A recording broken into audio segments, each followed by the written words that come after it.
I spent a lot of time reading Kurt Vonnegut in my earlier days. He seemed like one of the few people who really got it about what was going on. And one of my favorites was Cat's Cradle. Not surprisingly, it was very contemporaneous in the Cold War culture.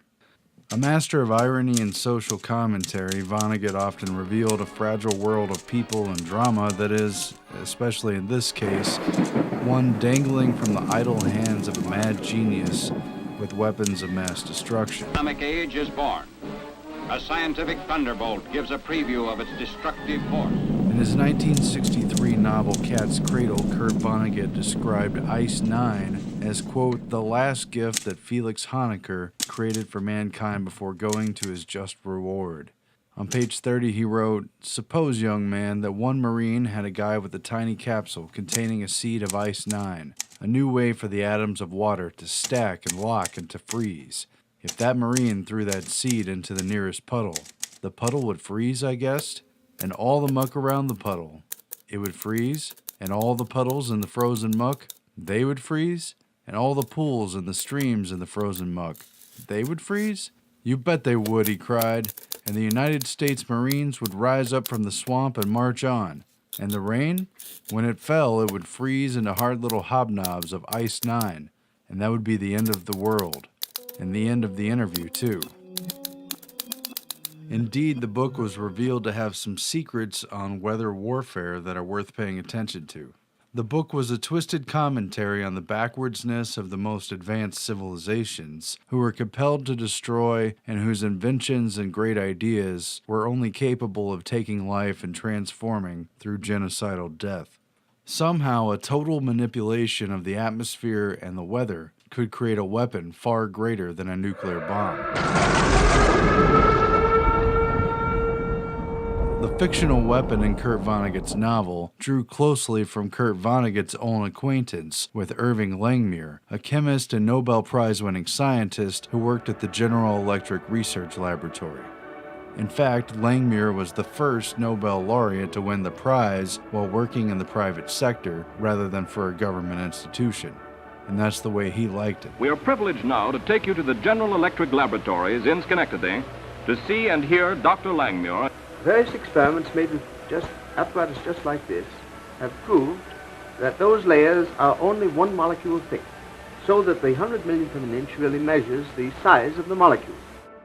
Bernard Vonnegut was Kurt Vonnegut's older brother, and a maturing atmospheric scientist who worked closely under Irving Langmuir in the General Electric lab. In this way, Kurt met Langmuir several times and became fascinated with him. As the star scientist at GE, Langmuir was the subject of many stories and rumors as well. Kurt Vonnegut himself worked at General Electric, probably with a job that his brother helped him to get. And before getting his best-known novels published, Kurt Vonnegut wrote press releases at GE under the company pseudonym Gregory Ellis. Apparently, there were some 6 Gregory Ellises in the office of Schenectady, New York. Supposedly, he quit after writing a column critical of the company, something about the blue-collar struggle at GE that the company didn't like, and he basically walked out.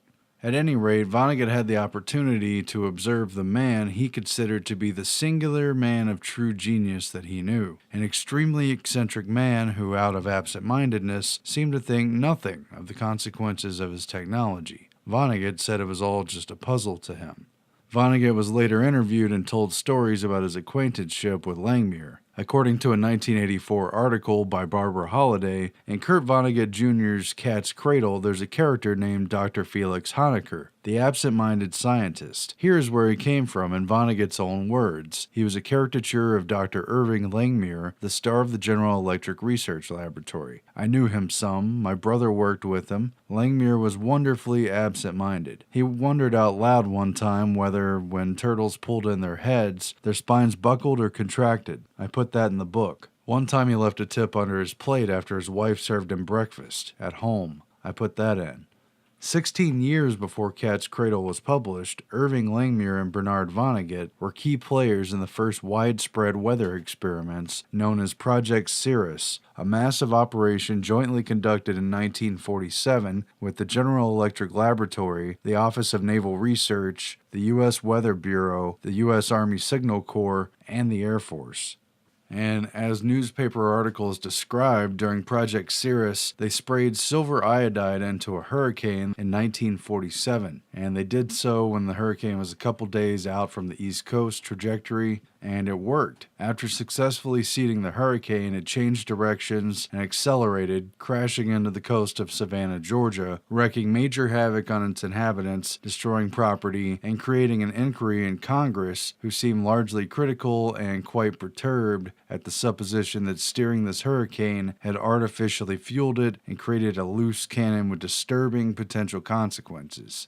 The public at large was furious, lawsuits were formed, and the DoD was suddenly on the defensive. Official denials came down, attempting to quell public anger and diffuse blame. A 13-year moratorium was placed on weather experimentation, and the key players went back to the drawing board. But Irving Langmuir openly took credit for manipulating the weather and boasted about its success, tone-deaf to the sentiments of the public, and apparently callous to the collateral damage that this new technology was capable of wielding.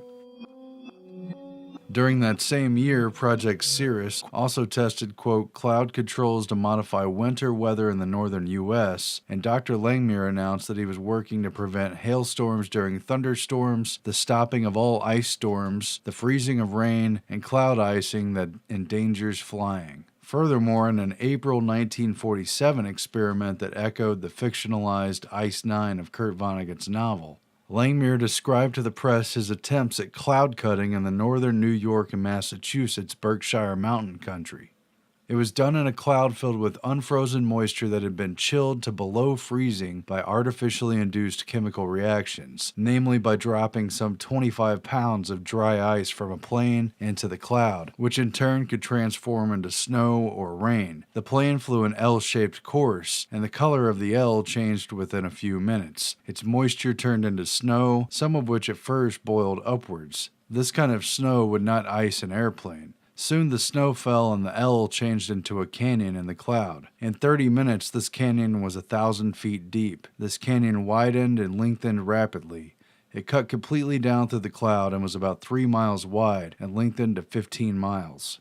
If a plane wants to rise through a dangerous icing cloud overhead, it could cut a hole upward by seeding the clean air directly below the cloud. This air, for some distance below, is filled with liquid moisture below freezing. When seeded, the water creates an uprush that turns the cloud above to snow. There's no danger of icing from snow. A plane opened a rift 20 miles long and 5 miles wide with dry ice. These and further experiments, which promised to alter winter weather considerably, were reported by Dr. Langmuir, Vincent J. Schaefer, Dr. Bernard Vonnegut, Raymond E. Falconer, Kia Maynard, and Robert Smith Johansen. They describe subsequent experiments with silver iodide, which is more efficient, floats upward like smoke, and which will wait for the supercooled water to come to them. Ground generators of silver iodide could then decrease cloudiness and thus albedo, and increase winter temperatures with heat absorbed from increased light. And that's all from 1947. Of course, they've gone on from there.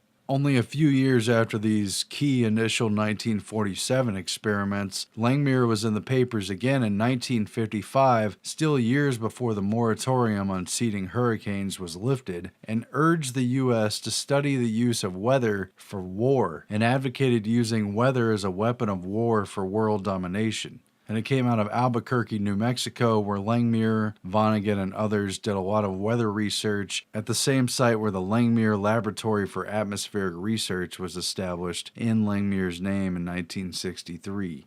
A 1932 Nobel Prize winner in chemistry pictured weather as a crucial weapon and declared America should be the first to be able to use that weapon. Dr. Irving Langmuir, a research consultant with the General Electric Company in Schenectady, New York, said weather modifications could cause tragic floods in an enemy country. Langmuir shocked Westerners last week with a paper in which he said he believes cloud seeding experiments in New Mexico resulted in the Missouri Valley floods of 1951. Langmuir said control of the weather would be a fearsome thing, but he added the knowledge is important even if we do not like what we discover. He said, I'm sure the Russians know this, they have our papers on the subject, and they are fools if they are not conducting weather modification research as well. Langmuir said cloud seeding during Project Cirrus in the New Mexico desert was conducted at regular weekly intervals, and the Midwest rains began to fall weekly too. The scientist described another test in October of 1947 when he said a hurricane was seeded. It changed course, hitting the city of Savannah, Georgia, doing heavy damage. He said this test discouraged hurricane seeding, but he believes the work should be continued with typhoons in the South Pacific. And so within just a few years, this guy is not only discovering important facts about the binding of chemicals and chemistry and the nature of atmospheric activity of clouds and lightning and storms, and even how to modify it and how to get man's intervention involved with the weather, but right off the bat within the first few years, Irving Langmuir and who knows how many others were already advocating the use of it as an offensive weapon. James Roger Fleming, who has an MIT professorship, argues that the military regarded cloud seeding as the trigger that could release the violence of the atmosphere against an enemy or tame the winds in the service of an all-weather air force. By 1954, Harold Orville, the weather advisor to President Eisenhower, had gotten involved and was publishing articles advocating the pursuit of a weather weapon for warfare.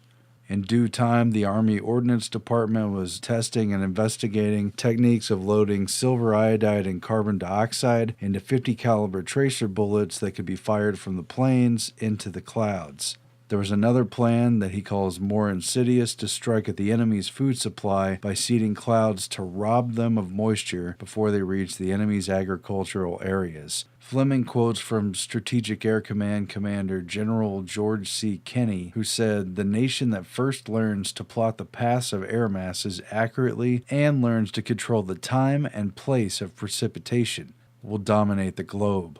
So what's interesting that Fleming brings up in his article is that they did indeed try to use weather modification in the war in Vietnam and the surrounding countries of Laos and Cambodia. Weather modification took a macro-pathological turn between 1967 and 1972 in the jungles over North and South Vietnam, Laos, and Cambodia. He writes, under Operation Popeye, the Air Weather Service conducted secret cloud testing operations to reduce traffic along portions of the Ho Chi Minh Trail. They flew out of Udon Air Base in Thailand without the knowledge of the government or basically anyone else, but President Johnson and others in the U.S. government knew all about it, and the Air Weather Service flew over 2,600 cloud seeding sorties. They used 47,000 silver iodide flares over a period of 5 years, and they spent less than $4 million.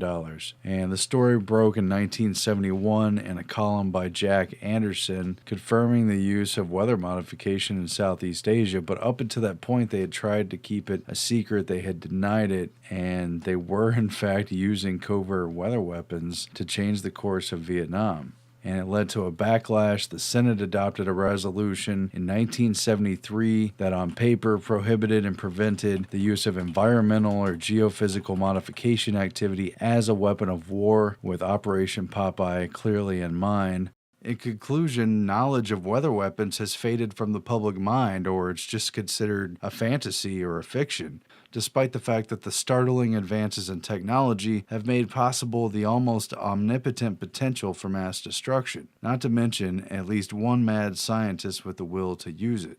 And there's a lot more on this topic, but just this one guy alone kind of blows my mind. But let's not forget the quote that came from 1997 during a question-and-answer session at the Conference on Terrorism, Weapons of Mass Destruction, and U.S. Strategy, where they put a question to former Secretary of Defense William Cohen, and he said, quote, "Others are engaging in an eco-type of terrorism whereby they can alter the climate, set off earthquakes, volcanoes remotely through the use of electromagnetic waves." And I've looked up the transcript from this before. It's not a rumor. This is on record as being the transcript, so presumably he said it. Acknowledging from a Department of Defense point of view that weather weapons are quite real, and admitting that there's a chance that terrorists, or really anyone with a certain set of technology, could change the climate and could weaponize it, could use earthquakes, volcanoes, and you name it, to destroy people, to destroy crops, to destroy regions and countries, and it could be used to take out an enemy.